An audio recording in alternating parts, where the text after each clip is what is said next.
अस्सलामुअलैकुम and welcome back to the channel. आप देख रहे हैं डॉक्टर ऑफ केमिस्ट्री और मैं हूं वकार अजीम। हमने first year chapter number 3 start किया हुआ था। कल हमने प्रॉपर्टीज़ ऑफ गैसेस को डिस्कस किया था, गैस लॉज को, यूनिट्स ऑफ प्रेशर को, और इसी तरह से experimental verification of Boyle's law and Boyle's law की 3 स्टेटमेंट्स को भी हमने कर लिया था। तो आज का हमारा टॉपिक जो है that is graphical explanation of Boyle's law. बहुत ज़्यादा इंपॉर्टेंट क्वेश्चन है ये, लॉन्ग क्वेश्चंस में काफ़ी बार पूछा गया है और MCAT में इससे रिलेटेड काफ़ी ज़्यादा MCQs भी आते होते हैं। शॉर्ट क्वेश्चंस भी यहाँ से जो बनते होते हैं वो भी काफ़ी ज़्यादा कॉन्सेप्चुअल होते हैं। तो आइए डिस्कस करते हैं कि हमारे पास ग्राफिकल एक्सप्लेनेशन क्या है और हम किस तरह से कर सकते हैं। डियर स्टूडेंट्स, अगर हम एक ग्राफ बनाए, प्लॉट करें वॉल्यूम और प्रेशर के दरमियान में, ठीक है, तो हमारे पास जो ग्राफ आता है वो इस तरह से एक कर्व हासिल होती है। ये जो कर्व आपको टेम्परेचर 20 डिग्री सेल्सियस के ऊपर नजर आ रही है, इस तरह से एक कर्व आती है। अब इस कर्व का मतलब है कि जैसे जैसे आप प्रेशर बढ़ाते जा रहे हैं, पहले वॉल्यूम की वैल्यू यहाँ पर जो है ये मैक्सिमम थी, से यहाँ पर वॉल्यूम जो है वो 400 सेंटीमीटर क्यूब था और प्रेशर यहाँ पे 0 था। तो जैसे जैसे आपने प्रेशर को 0 से 5 किया, 5 से 10 किया, 10 से 15 किया, 20 किया, 25 ATM किया, तो जैसे जैसे आपने प्रेशर बढ़ाया यहाँ से, यानी 5 से आपने प्रेशर बढ़ाया, तो आपके पास वॉल्यूम उसी हिसाब से कम होते होते होते होते वॉल्यूम जो है वो यहाँ पे आ गया। देखें ज़रा गौर करें, इस जगह पर अगर हम प्रेशर एक्सेस पे जाएं तो प्रेशर की वैल्यू कोई 4 बनती है और इसी जगह पर हमारे पास वॉल्यूम जो है ये लेट से यहाँ पर इसकी वैल्यू है जी 300 सेंटीमीटर क्यूब। तो जैसे ही हमने प्रेशर बढ़ा के 10 किया तो हमारे वॉल्यूम की वैल्यू भी डिक्रीज हो गई। लेट से यहाँ पर ये हो गई जी 100 सेंटीमीटर क्यूब और जैसे हमने प्रेशर को मज़ीद बढ़ाया तो इसकी वैल्यू जो है ये क्या हो गई हमारे पास यहाँ पर हो गई और ये लेट से 70 सेंटीमीटर क्यूब है। तो उसके for some time, after some time जो है जब मिनिमम वैल्यू अटेन होती है तो प्रेशर जो है वो कांस्टेंट हो जाया करता है। तो ये भी वेरीफाई कर रहा है बॉयल्स लॉ को कि किसी भी गैस का सेम टेम्परेचर के ऊपर अगर हम प्रेशर बढ़ाते हैं तो वॉल्यूम जो है वो डिक्रीज होते होते एक मिनिमम वैल्यू पर पहुंच जाता है। अब इस मिनिमम वैल्यू से नीचे आप वॉल्यूम को लेके नहीं जा सकते, वॉल्यूम 0 नहीं हो सकता। यहां से एक शॉर्ट क्वेश्चन आता होता है कि Boyle's law, why Boyle's law is only applicable to ideal gases. Real gases के ऊपर आप इसे अप्लाई क्यों नहीं कर सकते? क्योंकि डियर स्टूडेंट्स, आइडियल गैसेस के केस में फोर्सेस ऑफ अट्रैक्शंस मॉलिक्यूल्स के दरमियान नहीं होती। जितना मर्जी आप प्रेशर बढ़ा दें, वॉल्यूम जो है वो मतलब मॉलिक्यूल्स जितना भी एक दूसरे के करीब आ जाए, फोर्सेस ऑफ अट्रैक्शन डेवलप नहीं होती और गैस लिक्विड में कन्वर्ट नहीं होती। और हमारे पास सिर्फ आइडियल गैसेस ऐसी हैं जिनका वॉल्यूम 0 के इक्वल हो जाता है, अदरवाइज किसी भी गैस का वॉल्यूम इक्वल के 0 के इक्वल नहीं हो सकता और कोई भी गैस आइडियल नहीं होती। हाँ, अलबत्ता मोर आइडियल, लेस आइडियल का कॉन्सेप्ट है, लेकिन ऐसी कोई गैस नहीं है जिसका वॉल्यूम हमेशा जो है वो ज्यादा प्रेशर बढ़ाने के ऊपर 0 हो जाए। इसी वजह से जो हमारे पास प्रेशर एक्सेस है, after some time it become constant, क्योंकि वॉल्यूम की मिनिमम वैल्यू अटेन हो जाती है। तो इसके लिए हम 3 पॉइंट्स लिखते हैं कि no forces of attraction between molecules of ideal gases. इसी वजह से pressure and volume remain in inverse relation at even at very high pressure भी आइडियल गैसेस के केस में ये रिलेशन इनवर्स ही रहता है। लेकिन चूंकि रियल गैसेस में जब आप प्रेशर बहुत ज्यादा बढ़ाते हैं तो गैस जो है वो लिक्विड में कन्वर्ट हो जाती है। इसी वजह से ये जो बॉयल्स लॉ है ये रियल गैसेस के ऊपर हम अप्लाई नहीं कर सकते। उसके बाद जब हमने प्रेशर थोड़ा सा बढ़ाया, टेम्परेचर हमने थोड़ा सा बढ़ाया, उसके बाद फिर एक जो है वो कर्व हमने हासिल की, तो वो कर्व पहले वाली कर्व से थोड़ी सी आगे थी। इसकी क्या रीजन है डियर स्टूडेंट्स? देखें, जैसे ही आप टेम्परेचर बढ़ाते हैं तो काइनेटिक एनर्जी बढ़ती है।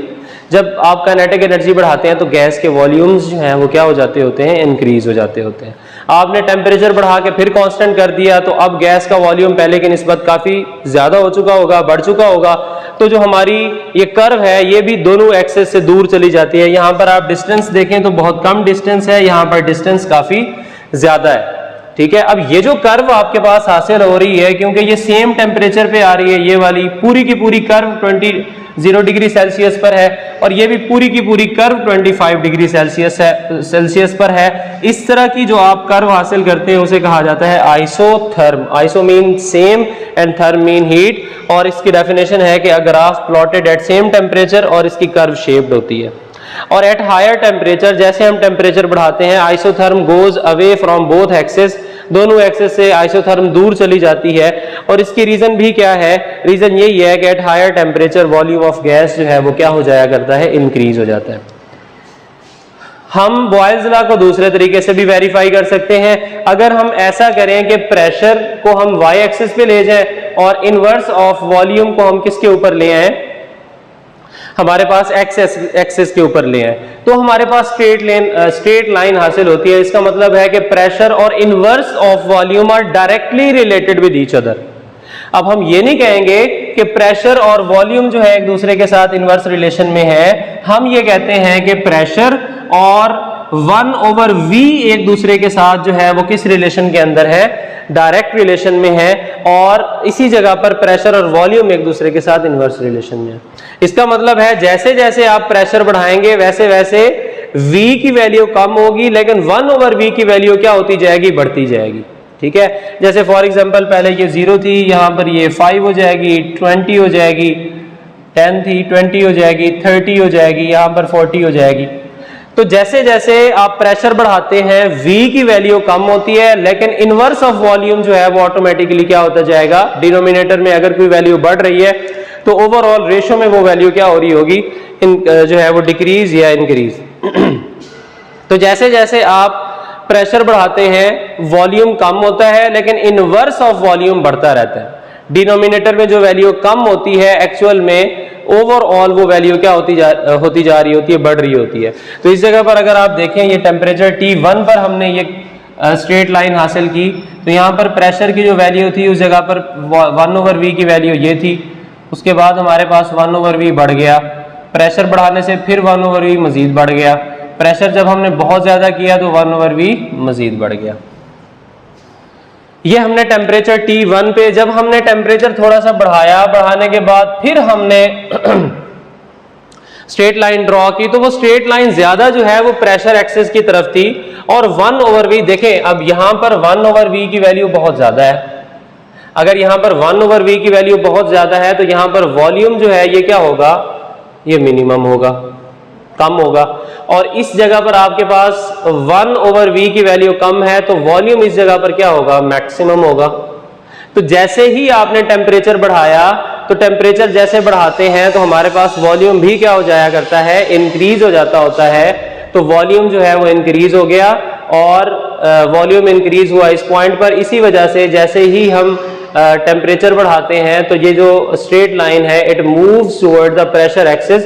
एक्चुअल में ये 1/v के ऊपर उस तरफ ट्रेवल कर रही होती है जिस तरफ वॉल्यूम की वैल्यू क्या होती है? बढ़ रही होती है, इंक्रीज हो रही होती है। और हमने इसे भी एक्सप्लेन कर दिया कि pressure is directly proportional to inverse of volume. तो ले जी, हमने दूसरे तरीके से भी इसे वेरीफाई कर दिया। तीसरा हमारा मेथड है कि हमने क्या करना है? P/V को y एक्सेस पे लेना है और प्रेशर को x एक्सेस के ऊपर लेना है। PV = K। अब आपको पता है कि प्रेशर जितना मर्जी बढ़ा दें वॉल्यूम उतने ही हिसाब से कम होगा और ओवरऑल K की वैल्यू कांस्टेंट होगी। जैसे फॉर एग्जांपल प्रेशर 2 रखें, वॉल्यूम 1 हो तो आंसर K का 2 आता है। प्रेशर को अगर आप 4 कर दें, वॉल्यूम हाफ हो जाएगा तो आंसर फिर भी 2 होगा।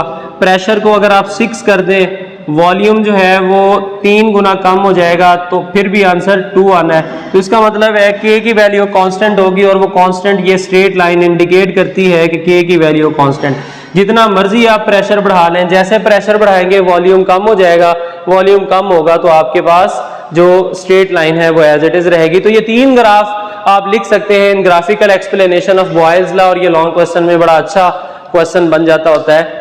फिर हम बात कर लेते हैं चार्ल्स लॉ की। चार्ल्स लॉ भी कल हमने डिस्कस किया था थोड़ा सा कि volume is directly proportional to temperature at constant number of moles and pressure. अगर हम किसी गैस के नंबर ऑफ मोल्स और उस गैस का प्रेशर कांस्टेंट रखें तो गैस का जितना आप टेम्परेचर बढ़ाएंगे वॉल्यूम भी उसी हिसाब से क्या हो जाएगा, इंक्रीज हो जाएगा। ठीक है, अगर आप प्रोपोर्शनैलिटी साइन खत्म करते हैं तो इक्वल का साइन लगाना पड़ेगा, के की वैल्यू लगानी पड़ेगी, के कांस्टेंट है, के को एक साइड पे रह के हैं तो आपके पास ये एक और स्टेटमेंट भी बन सकती है कि हमारे पास ratio of volume and temperature at constant pressure and number of mole is constant. अगर हम वॉल्यूम और टेम्परेचर की रेशो लें at constant pressure and number of moles तो उसकी वैल्यू भी क्या आ जाएगी, कांस्टेंट आ जाएगी। एक्सपेरिमेंटल वेरिफिकेशन यही है कि अगर आप किसी गैस की इनिशियल कंडीशंस V1 T1 ले लें, लोअर टेम्परेचर रखें और फाइनल कंडीशंस में टेम्परेचर बढ़ा दें तो वॉल्यूम भी क्या हो जाएगा, उसी हिसाब से बढ़ जाएगा या कम हो जाएगा। तो आपके पास एक फाइनल इनिशियल कंडीशंस के लिए इक्वेशन ये वाली बनेगी और फाइनल कंडीशंस के लिए इक्वेशन ये वाली बनेगी।